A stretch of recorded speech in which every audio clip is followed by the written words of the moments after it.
All right, welcome back, focused learners. Today, we're digging into the explainer for this massive August 7th MLB slate. You know, Friday nights in baseball are always incredible. But if we're serious about building a bankroll, tonight's board is an absolute minefield of hidden traps. And, on the flip side, some massive opportunities for bettors. So, we're going to tear through the data together and find exactly where those edges are hiding. Okay, let's dive into this with a pretty serious warning from the experts over at RotoWire. They're telling us to tread lightly over the next few days and be selective, with all of the player movement from the trading deadline. And honestly, they hit the nail on the head. We've got shuffled bullpens, completely new batting orders, and pitchers trying to get comfortable in new cities. You just can't blindly trust season-long stats right now. You've got to look at the immediate, real-time context. That's exactly why being hyper-selective is our game plan tonight. Here's our roadmap for the explainer. First, the Friday night slate. Second, top money line and total bets. Then we pivot to DFS pitching with studs and flyers, followed by DFS value hitters and stacks. Finally, locking in your edge. So we'll knock out the straight bets first, and then transition right into our daily fantasy strategy. Section 1, the Friday night slate, navigating a landscape of hidden traps and massive opportunities. We've got exactly 12 games on the board tonight. That means we're looking at 24 starting pitchers, dozens of active bullpen arms, and literally hundreds of hitters. It's so easy to get completely overwhelmed by all that noise. But realistically, 12 games is kind of the perfect sweet spot. It gives us plenty of data to parse through to find our calculated edge without the slate becoming totally unmanageable. Section 2. Top money line and total bets. Validating straight bets with advanced pitching metrics. Let's see how starting pitching and park factors dictate the smartest plays. And this brilliantly illustrates our first massive edge for the night, taking the under 7 in the Rays-Mariners game. Just look at this pitching matchup.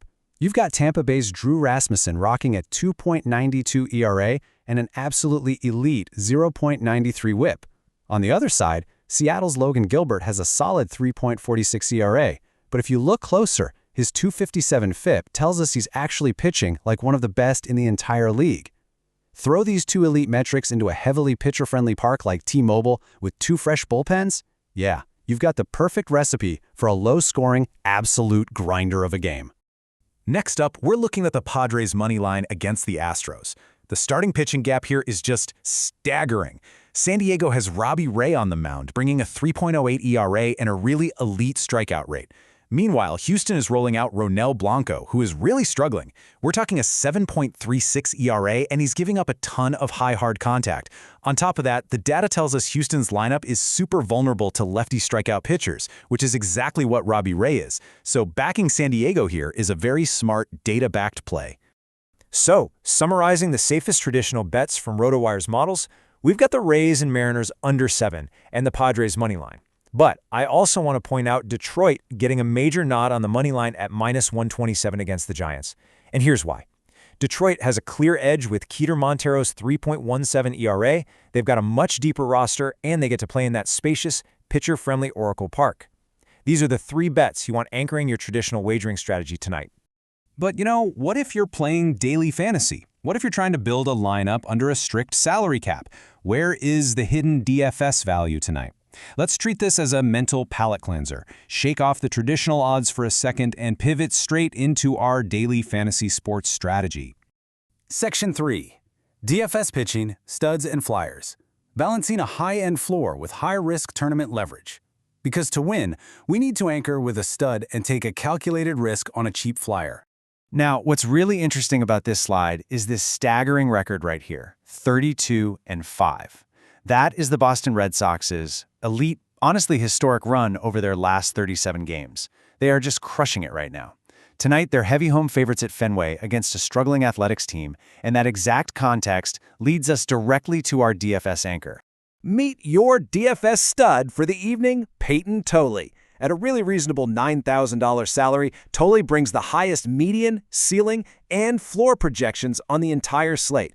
The guy is striking out batters at a ridiculous clip, 110 strikeouts in just 101 innings and holding a 3.30 ERA. But here's the best part. Just 2 starts ago, Tolley dropped 22.4 DraftKings points on this exact same Oakland Athletics team. Lock him in. He is the absolute anchor for your Friday night builds.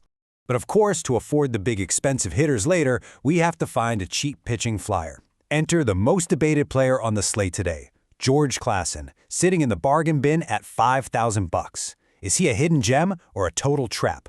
It's fascinating because the experts are completely split. Fantasy Labs loves him as a value play, pointing to his elite AAA stats, a 2.57 ERA and a 1.17 WHIP, and the fact that he's facing a totally ice-cold Miami Marlins lineup. On the flip side, Fantasy Pros is screaming at you to fade him, pointing out his disastrous MLB start where he walked 10 batters in less than 5 innings. They think the Marlins are going to tee off.